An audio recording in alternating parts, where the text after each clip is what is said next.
Nissan Murano, replacing the reverse lights to LEDs.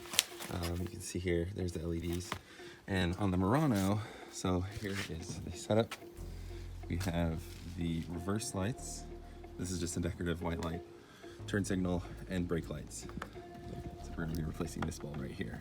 So these are the reverse lights we're gonna be changing with. It kind of looks like the new updated LED headlights. I have a set like this in my other Nissan. This is my dad's car, so I'm helping him out. So with these are really cool because they have heat sinks and they're a little bit brighter than your standard incandescent bulb and then other LED bulbs. But the only problem is the size, because this heat sink is massive. So we'll see if this car can provide the space. So this is the driver's side, passenger side. You can use a credit card, but I have this little tool. You simply press up in here and then pop the plastic panel out. So it just came right off, and so you can see how it's just like little plastic tabs, so you won't break it. It's very simple to unpop off. So like you stuck it up there, pop it out. Now if you look in here, this is the driver's side. There is your wire, and there's the reverse light back in there. So we just gotta unscrew that puppy. Sometimes disconnecting this to make space might help, so we're gonna go ahead and disconnect this wire to get into that spot right there.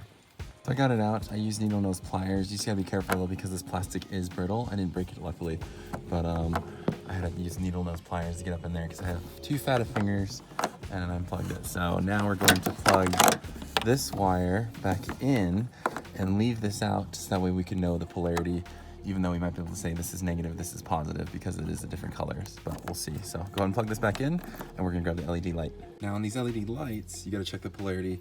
Sometimes they tell you which one's positive, which one's negative. On this one, it doesn't look like it. So simplest way to do it is you leave the socket hanging out, and then you leave the light bulb hanging here.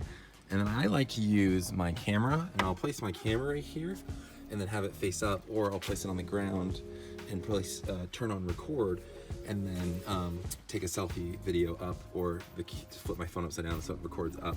So that way I can get in the car, jump in the driver's seat, put it in reverse with, you don't have to turn on the engine, but just turn the ignition to on, don't start the car, and then put it in reverse.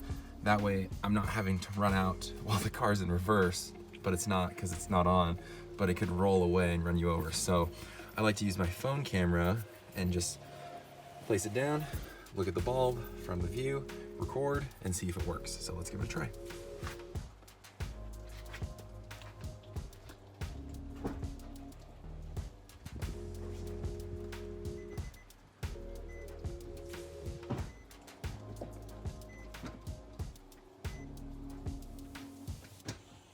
All right, first try, but I think I remember on the package that it said polarity. It doesn't matter on these LEDs because these are higher quality ones. So it just depends on what brand you buy. So that's just a safe technique to prevent the car running you over, because when you put it in reverse and you don't have the engine on, it will just kind of just roll, and it's like practically putting in neutral, so it'll kill you. So don't do that. But yeah, so let's go ahead and get this in there. Okay, with these bulbs, they don't have a twist and lock feature. Instead, rather, it's just like a rubber gasket. So you can see here's the rubber seal, and then like these little rubber teeth. Normally on a standard bulb, the bulb plugs into the connector, right, and it twists in and locks in, so it secures the bulb in place. On this brand of LEDs that I bought, it does not, because it has the heat sink and this extra wire. So it is handy because the wire is longer, so it makes it easier to like reach up in there. So I was able to squeeze it back up there. Oh, I also disconnected the wire for more space because my hands are fat. And then when you squeeze it up in there, you see how like this one has teeth on it. This was originally what connects to the socket. So depending on your car, it may be different. So you gotta make sure to have a good seal when it's up in there. Some cars, like I have a Hyundai Palisade right here, and the reverse lights are down here, and you can see I have that style of LED lights. So that's the stock connection, and then that's an aftermarket LED, because the LEDs that came on this car were just basic.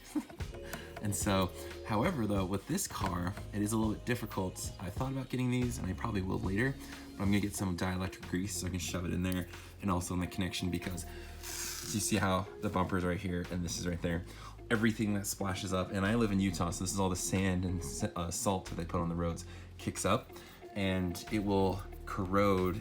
It can like get in the connection or get inside here, So you have to have a good seal. So they like put this on here for good measures, but it will be interesting to see if it really does a good seal. So eventually I'll do a video on that and see if it works, because this light is still not bright enough either. So I want to upgrade it to these. If not, I'll do auxiliary aftermarket lights where I'll put like pod lights or something underneath and then connect it to here with a relay switch. So that way when I cut on reverse, I can see safely. So, and now that we're complete on this side, I'll just pop this back in.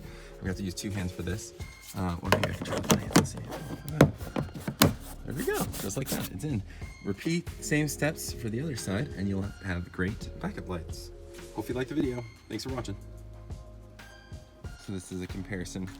Wow, that is so bright, and it is daylight right now and it is like hurting my eyes. So that's the LED and that's the incandescent bulb that we replaced. So that's old, this is new. And it's not impressive right now because obviously it's daytime, but looking at it with my eyes during the daylight, this is so bright. Like, it hurts your eyes. So that's good, it's gonna work great.